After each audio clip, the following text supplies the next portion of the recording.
कैसे सबसे पहले अटल बिहारी वाजपेयी की सरकार ने सन 2002 में सूचना की स्वतंत्रता का अधिनियम लागू किया था, लेकिन 2004 में जब डॉक्टर मनमोहन सिंह के अध्यक्षता में प्रधानमंत्रित्व में कांग्रेस की सरकार बनी तो एक नेशनल एडवाइजरी काउंसिल बनाई गई, जिसकी अध्यक्ष श्रीमती सोनिया गांधी बनाई गई। उनको कैबिनेट मंत्री का दर्जा दिया गया और नेशनल एडवाइजरी काउंसिल के 2 मेंबर्स थे, प्रोफेसर जिया द्रेज और अरुणा रॉय। उन्होंने फिर से कानून के प्रावधानों को लिखा और तब फ्रीडम ऑफ इंफॉर्मेशन एक्ट की जगह 2005 में नया कानून सूचना के अधिकार का कानून लागू हुआ। मैंने आपको यह बताया था कि सूचना का अधिकार यह केवल अवर्गीकृत सूचनाओं पर लागू होता है। अवर्गीकृत यानी नॉन क्लासिफाइड। मैंने आपको बताया था कि सरकार की जितनी भी सूचनाएं होती हैं उनको हम 2 बड़े हिस्सों में बांट सकते हैं। एक जिनको हम कहते हैं क्लासिफाइड इंफॉर्मेशन और दूसरी जिनको कहते हैं non classified information. Classified information या वर्गीकृत सूचनाएं वो होती हैं जो कि कॉन्फिडेंशियल होती हैं, खुफिया होती हैं, और उनको 3 हिस्सों में बांटा जाता है, एक्स, डबल एक्स और ट्रिपल एक्स।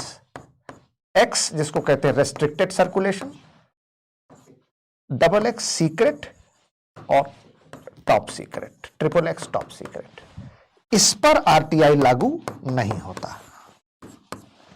आरटीआई जो इन तीनों में नहीं है वो अपने आप में क्या है, जो क्लासिफाइड नहीं है वो क्या है, नॉन क्लासिफाइड है, तो उन पर लागू होता है आरटीआई। आरटीआई के लिए कानून के क्या क्या प्रावधान किए गए हैं ये मैंने आपको बताया कि आप भारत सरकार या राज्य सरकार के किसी विभाग से कोई भी सूचना मांग सकते हैं। उसके लिए हर विभाग ने अपने एक ऑफिसर को अपॉइंट किया है जिसको हम जन सूचना अधिकारी कहते हैं। जिस दिन आप एप्लीकेशन देकर सूचना मांगते हैं उसके 30 वर्किंग डेज में आपको इंफॉर्मेशन देना जरूरी है। अगर कोई ऐसी इंफॉर्मेशन है जो किसी व्यक्ति के प्राण और जीवन की स्वतंत्रता से जुड़ी है, personal liberty, life and freedom, तो 48 आवर्स में वो इंफॉर्मेशन देनी होगी। और अगर कोई ऐसी सूचना मांगी गई है जो आपके विभाग से संबंधित नहीं है, किसी दूसरे विभाग से है, तो ये सूचना अधिकारी की जिम्मेदारी है कि 7 वर्किंग डेज में वो इंफॉर्मेशन संबंधित विभाग के पास भेज दे। और अगर आपको इंफॉर्मेशन 30 दिन के अंदर नहीं मिलती या इंफॉर्मेशन में डिले होता है, तथ्यों को तोड़ा मरोड़ा जाता है, डिस्टॉर्ट किया जाता है, फैक्ट्स को डिस्टॉर्टेड इंफॉर्मेशन मिलती है, या इंफॉर्मेशन में डिनाई कर दिया जाता है, नहीं दिया जाता, तो उसकी अपील आप इंफॉर्मेशन कमीशन में कर सकते हैं।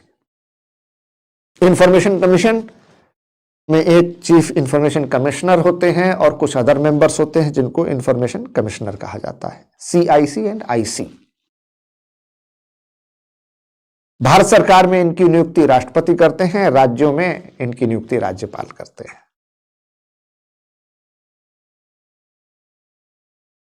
और अगर कोई एप्लीकेंट है जो लिखना पढ़ना नहीं जानता है,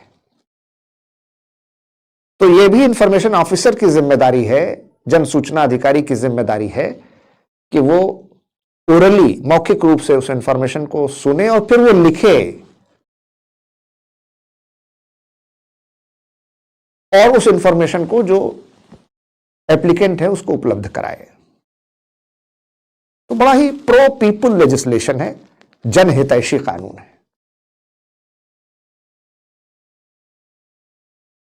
लेकिन आज जब इस कानून को लागू हुए तकरीबन 20 साल का वक्त बीत चुका है और दिसंबर 2025 भी अब खत्म होने को आया, तो बड़ा मौजू है कि हम एक बार मुजाहिरा करें, देखें कि आरटीआई का कानून इन 20 सालों में उसका सफर कैसा रहा।